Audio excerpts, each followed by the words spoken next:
Hello, my name is Justin Brown, and I'm the founder and lead investigator of Interface Death. A lot of people have been asking me, of course, this is typical, why are you a paranormal investigator? What got you into doing that? Well, I did make a video explaining some things that happened at a house I grew up in Hillsborough, Ohio. And it gives people a little bit of insight, about me, why I do what I do, what's happened, so on. But I did leave out a very important detail, probably the most important detail, concerning why I believe so strongly that this exists and that it's not just the imagination. Probably because I wasn't ready to tell everybody at the time, and it was so profound that it does give me a little bit of a flashback to that time. And I'll before I tell you what happened, I'll let you know that this is probably the most terrifying moment in my life.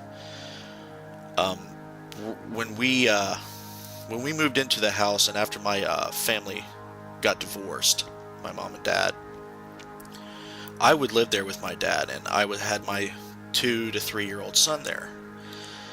And as you will hear in the video, I tell about, things that, that would happen. But I did leave out that one time me and my son were upstairs playing, just sitting there together on the couch talking. He just started to, speak well enough to say simple sentences and so on. So I'm talking to him, right? And just out of the blue, he starts to say that he was playing with a man named John. And I'm kind of confused. I ask him, who do you mean? You mean your grandpa John? Because my father's name is John. So that's who I assume he was speaking of. And he's like, no, John R., he's dead. And those few words was enough to send me out of the home screaming, shaking, mind totally obliterated. I did not expect that to happen. I didn't expect my son to tell me that. And the reason why it's so significant and profound is the man who I believed, that everyone believed that was haunting the home, was named John R. And there is no way in hell or heaven or earth that my son would have known that and would have, understood that what death was or anything. It was almost like he was programmed to say that. And after that happened, I really had to face the reality that all this that was happening was not my imagination. All this that was happening in this home was real. And it was him. And this is the story.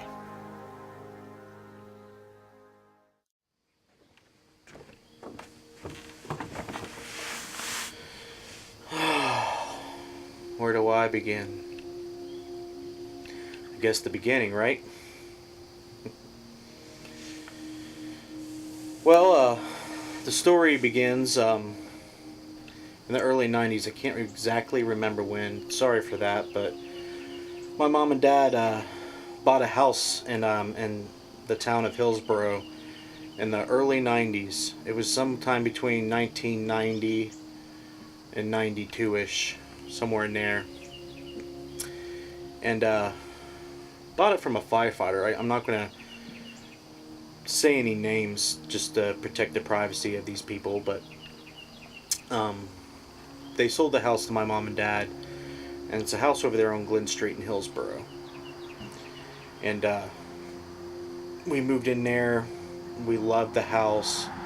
My mom and dad put a lot of money into it, and we lived there all the way up as a family until about 97, 98, and that's about the time my mom and dad got divorced. But during those times, when we first moved in, I don't remember experiencing anything, nothing about the house that seemed haunted.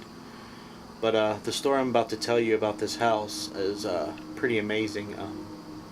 I've never been to a house like this one, nor have I experienced the type of paranormal activity anywhere else. But the man who sold us the house had a failing marriage. His wife was cheating on him, and apparently it was too much for him to bear, and he ended up killing himself out in Greenfield where they lived. And he ended up coming back to the house after a year or so of us moving in. Like I said, I don't really remember a whole lot happening when we moved in, but after he died, I started to notice some things. I started hearing footsteps up and down the stairs. Me and my brother's bedrooms were upstairs, and at the room to access the stairs was what we made into a den, but it was his office, and he spent a lot of time in there apparently. But you would hear footsteps up and down, up and down. And we had a cat at the time, and at first when I heard it, I thought it was the cat doing it, but every time I'd go to investigate the noise, there would be no cat. And, I didn't think a whole lot about it. Just thought it was creaky stairs, But we really started paying attention to it when my dad would scream at us every night to stop going up and down the stairs. And we kept telling him we wasn't, of course, but he didn't believe us. But one night he got so infuriated he started screaming, and my mother told him that it wasn't us.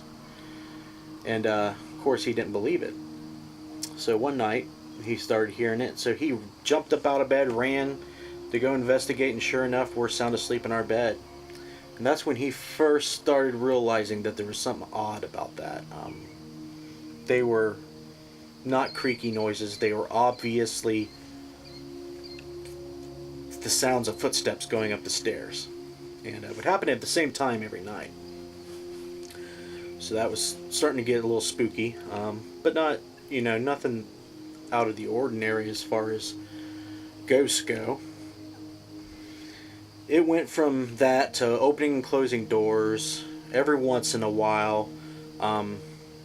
People who were psychic or sensitive to spirits would report seeing a man in a flannel shirt and a hat. And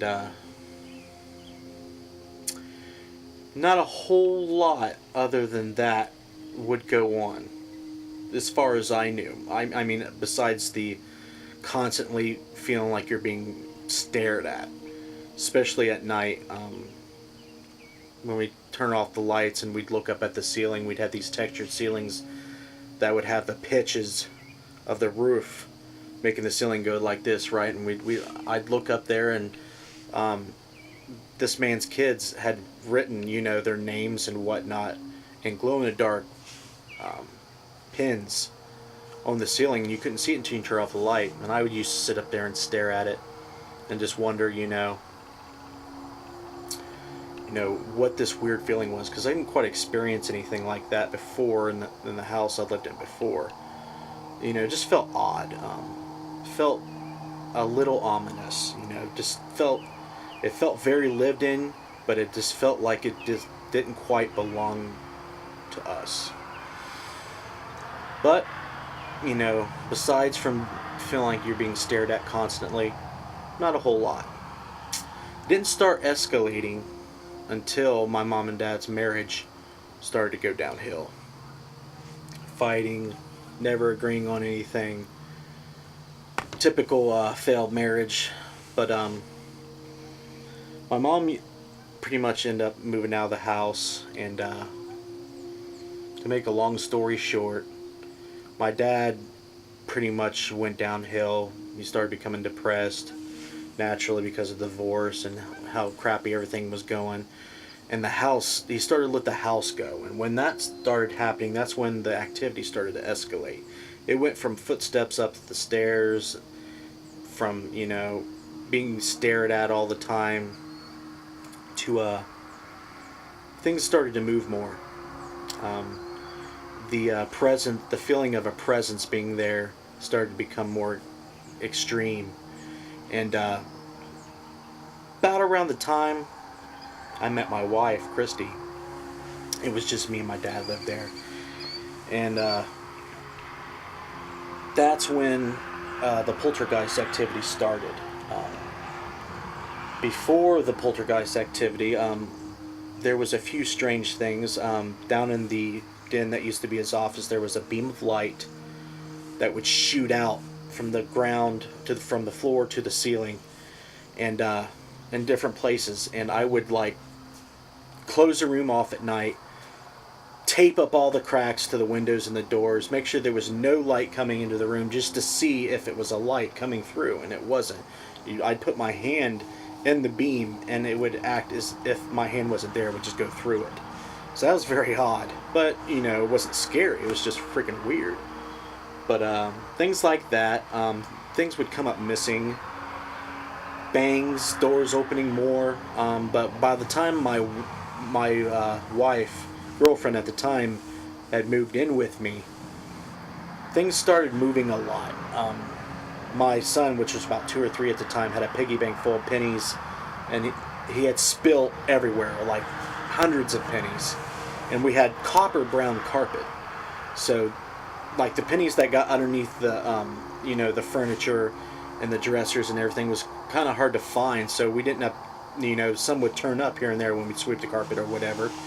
And I'll never forget this. Me and my wife were sitting in a love seat and we're watching this little TV up there in one of the rooms, and there was a penny laying on top of the VCR. And we're sitting there watching the TV, and all of a sudden, right in front of us, the penny just flips and lands right back in the same spot it was. Right in front of us. Like it was obvious.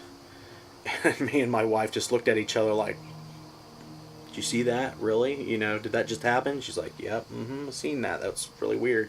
And when things like that happen, your brain doesn't compute it. You just like, you've seen it, but you don't believe it. It's like, it doesn't work into your rational thinking. There's no way to explain it through normal, means of what actually, occurs. Pennies just don't flip on their own. But this time it did. And that was the beginning. It went from just that little movement to pennies flying across the room randomly, hard. I mean, you've seen the movie Poltergeist. It was like that. No exaggeration. I would have friends come over. They would come up into the room. This only happened upstairs. They'd come up into my room, sit down. As soon as they sit down, a penny would get winged by their head. And they'd freak them out, of course, and they'd ask me what's going on. And I'm like, spirit, grew up with it, used to it, don't know what to tell you about it. And of course, they didn't know how to react to it, thought I was, crazy, and that the house was crazy. My wife would be there at the house late at night, sometimes alone. I'd either be at work or at a friend's house, and radios would come on full blast by her head while she was cleaning. The CD player would come on, playing the CD in the middle of a song, which is impossible at the time, because the CD players that we had at the time were, discs. You couldn't start it in the middle of a track when the radio was off. Fans would come on, electronic, phenomenon, and she would constantly feel like she's being stared at. Well, that just went on. It never stopped until I got out there. One time, I actually had a confrontation. It was just me and my dad there one night late, and I had a ball bout in that room that led up to the stairs in the den, and it was pitch black in there, and I had to go across the room to get to the stairs with the lights off. And as soon as I entered the room from the hallway, I felt a presence right at the base of the stairs, right at the bottom. And I stopped immediately. And I looked, didn't see anything, but I knew something was there. And that's very bizarre. If you've ever experienced that, it's one of the most bizarrest things you can ever experience. And as soon as I stopped and looked, I felt something come towards me and rush me, like they were going to tackle me. So naturally, my reflexes made me, flinch like this. and it stopped right there. And as soon as it stopped, I turned my head. Whatever it was began to speak right into my ear. And I'll tell you what, it was the craziest thing I've ever heard in my life. I did not understand a word it said. All I heard was this weird electronic blow, crazy sound. And that went on for about a second. And as soon as I heard that, I freaked out. I immediately ran down to the basement where my dad was. He had a hand loading shop down there, and he was loading bullets. And of course, I ran down there and told him about it, and he just laughed at me, haha. It scared you, there's nothing to be scared about. And I'm like, there's nothing to be scared about. That's all I'm going to be thinking is, some dude's going to, or some ghost is going to come up to me, at random without warning and do it to me again. I tell you what, I don't like that. But that never happened again. But besides all that, it wasn't like demonic. It wasn't trying to, possess me or anybody. But that once I finally moved out and it was just my dad by himself, the house got more dilapidated. He got more, let it go even more, got even more depressed. And that's when the doors started getting slammed off the hinges, and my dad would wake up and scream at this spirit to stop walking up and down the stairs and wake him up at night. And, at 3 a.m, the door got slammed off his hinges and windows would shatter and so on. So that's pretty severe. But it is what it is. And the ending of the story, well, my dad passed away in 2011, and probably 8 years after he moved out, 5 to 7, maybe no more than 8, and he met somebody else and moved in with her. But the house, he never fixed up the house. He just let it rot, and the city tore it down, and it's flat, level yard, empty lot now. And after my father passed away, I always wondered about it, is that man still there? Is is a part of my father there, If it's possible that somebody else can haunt the place, why not my dad too? I don't know if he would. But I did go and do a short investigation at that lot a few weeks back. And I got some things, some of the craziest pictures I've seen, and a cool EVP and a pretty decent ghost box session. And I'm definitely going to go back there tonight with my wife and check it out again in a little bit more in depth. Maybe stay a little bit longer just to see if I can, get a little bit more. See if my dad's still there. If not, see if that man's still there. But yep, that's what I'm going to do. Later on, we're going to drive up there and check it out. And hopefully I can find out a few things. So, wish me luck.